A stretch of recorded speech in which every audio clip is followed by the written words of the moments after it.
हमें अधिक से अधिक भजन कर लेना चाहिए, क्योंकि अभी हमारी चेतना पूर्ण रूप से कार्य कर रही है और इस चेतना में हमें भजन के संस्कार इतने दृढ़ कर लेने चाहिए कि आगे भविष्य में जब कोई शारीरिक प्रतिकूलता आए तो हमारा निरंतर भगवत चिंतन चलता रहे। ये ध्यान रखें, अनुकूलता में हमें इतना भजन कर लेना चाहिए, इतना भजन कर लेना चाहिए कि प्रतिकूलता में फिर अपने आप भजन हो। और जब प्रतिकूलता में भजन होता है तो निश्चित मानिए वो प्रतिकूलता रहेगी ही नहीं। थोड़ा सा भी अंश आपके चित्त में प्रभाव नहीं डाल पाएगा, चाहे जितनी बड़ी प्रतिकूलता हो। बात ये है कि अभी जो वर्तमान समय हम भोगों में निकाल रहे हैं यही सबसे बड़ी हानि कर रहे हैं, क्योंकि वर्तमान समय हमारा पिछला भूतकाल भी ठीक कर सकता है और भविष्य तो मंगल होगा ही। क्योंकि जब आप वर्तमान समय में अधिक से अधिक भजन करेंगे तो जो भूतकाल की स्मृतियां हैं जो हमें दुख देती हैं वो भी नष्ट होंगी और आगे भविष्य आप निश्चित मानिए आपका मंगल होगा, सुखमय होगा, कोई संशय नहीं। इसीलिए जब हमारी चेतना ठीक से कार्य कर रही है हमें बहुत होश में सजग हो के भजन करना चाहिए। ये बहुत गंभीर विषय है, आप ध्यान दें। देखिए हमारी सजगता कैसी है। अभी हमने 10 मिनट पहले क्या बोला और उसमें हमारे क्या भाव थे ये हमें याद नहीं रहता। आप देखेंगे कभी अपनी दिनचर्या में आप अपने पर ध्यान दे के देखेंगे कि आप एक दिन में अपने कहे हुए शब्दों को भी याद नहीं रख पाते। कुछ क्षण पहले आप याद नहीं रख पाते, भूल जाते हो। इसका मतलब है अभी हमारी चेतना मंद है, अभी हम सजग नहीं हैं। सजगता साधक के लिए एक अमोघ शस्त्र है। आप जितना सजग होंगे, आप कभी सजगता से भजन करिएगा, नाम जप करिएगा, निश्चित मानिए थोड़े ही समय में आपको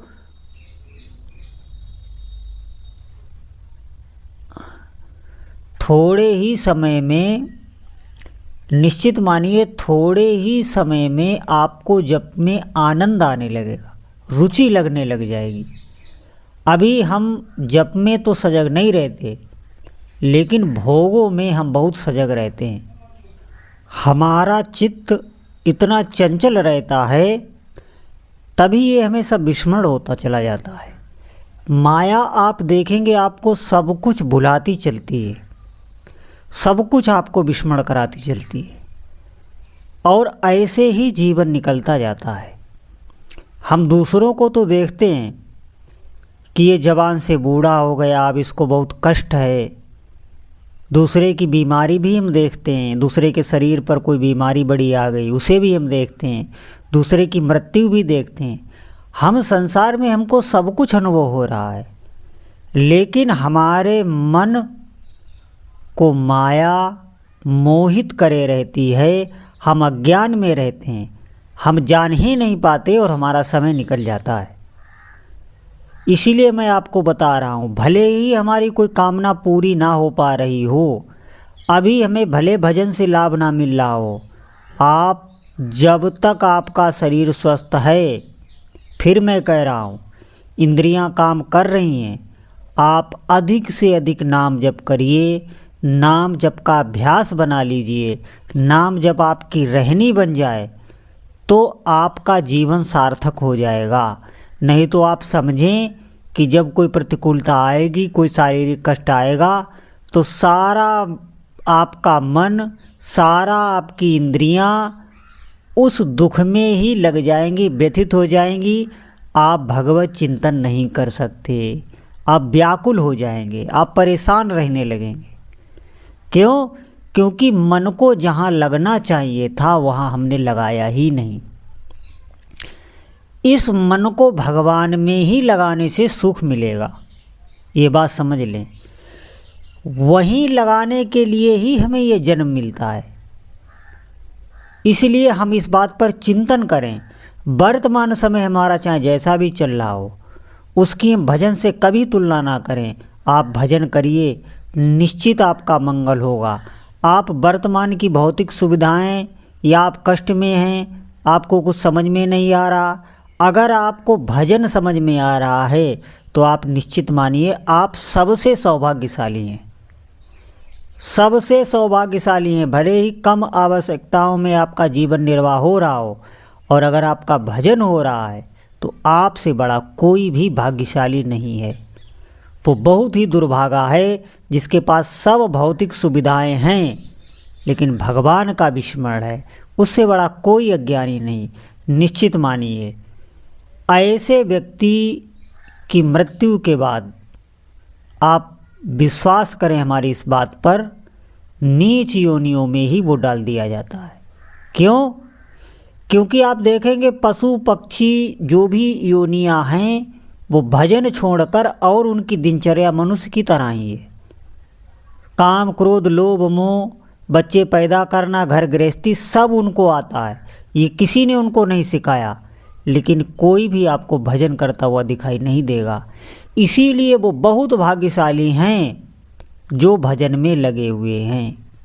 बस आपको अश्रद्धा नहीं होनी चाहिए कि हमारा वर्तमान समय कष्ट से गुजर रहा है। आप धैर्य रखें, कुछ ही दिनों में आपको अनुभव होने लगेगा। और नाम जप से सरल कोई मार्ग नहीं है, आप ध्यान दें। जो लोग बहुत कर्मशील होते हैं उनको कर्म मार्ग में लगाया जाता है कि आप कर्म करिए। कर्मों से सुख नहीं मिलता, छोटे छोटे कर्म करके भगवत समर्पित करके शांति जरूर थोड़ी देर के लिए आती है, लेकिन फिर नई इच्छा नया कर्म। इसीलिए उनको कर्मों में लगाया जाता है। क्यों? क्योंकि एक दिन उन्हें कर्म से वैराग्य हो जाएगा। जब वो भगवान को समर्पित करते हुए कर्म करते हैं तो उन्हें कर्मों से वैराग्य हो जाता है, क्योंकि शांति त्याग से ही आती है। ये ध्यान रखें। बहुत आपका दिमाग चलता है, बहुत बुद्धि आपकी कार्य करती है, तो ज्ञान मार्ग में उनको लगाया जाता है। ज्ञान मार्ग में उनको लगना चाहिए। क्यों? क्योंकि वो अपने अहंकार को नहीं जीत पाते। अहंकार बहुत ही सूक्ष्म होता है, अहंकार को जीतना बहुत ही कठिन है, कई जन्म लग जाते हैं। फिर वो ज्ञान मार्गी अपने ईश्वर को पुकारता है, हृदय से रोता है, तो उसे भगवान का अनुभव हो जाता है। फिर वो ही चिल्लाने लगता है कि भगवान की कृपा से ही भगवत प्राप्ति होती है, भगवान की कृपा से ही अपनी आत्मा का साक्षात्कार होता है, कोई अपनी बुद्धि बल विवेक से नहीं प्राप्त कर सकता। भक्ति मार्ग में भी शरणागति होती है। जब साधक हाथ खड़े कर देता है अपने ईश्वर के आगे और कह देता है, हे प्रभु मैं आपकी शरण में हूँ, अब मेरे किए कुछ नहीं होगा, आप ही हमारी रक्षा करें, तो भगवान भक्त वत्सल हैं, वो उसे भगवत प्राप्ति करा देते हैं, वो अपने दर्शन दे देते हैं। वहीं से साधक की पूर्ण शरणागति हो जाती है। तो तीनों मार्ग ऐसे हैं जहाँ पर हारना ही पड़ता है। और नाम जप क्या करता है? नाम जप भी आपके इस मन को हरा देगा। जो आपका मन आपको व्याकुल किए हुए है, चिंता में डाले हुए है, सारे दुखों की जड़ ये मन ही है। आप ध्यान दें, कभी यही कामनाओं में बांधे रहता है, यही हमें विषयों में फांसे रखता है। और इसीलिए आप देखेंगे ये मन कभी नाम जप में लगना नहीं चाहता, और यही आपको अभ्यास करना है। तो भैया अधिक से अधिक नाम जप ही करें, और कोई मार्ग नहीं। और जितने मार्ग हैं बहुत कठिन हैं, इस कलयुग में नहीं कर पाओगे, बहुत ही कठिन मार्ग हैं। इंद्रियों का दमन, ब्रह्मचर्य से रहना, सदाचार का पालन करना बहुत ही कठिन मार्ग है। आप भगवान नाम जप करें छल कपट छोड़ के, ये ध्यान रखें। हमें अपना काम बनाना है, ये उद्देश्य आपको रखना है।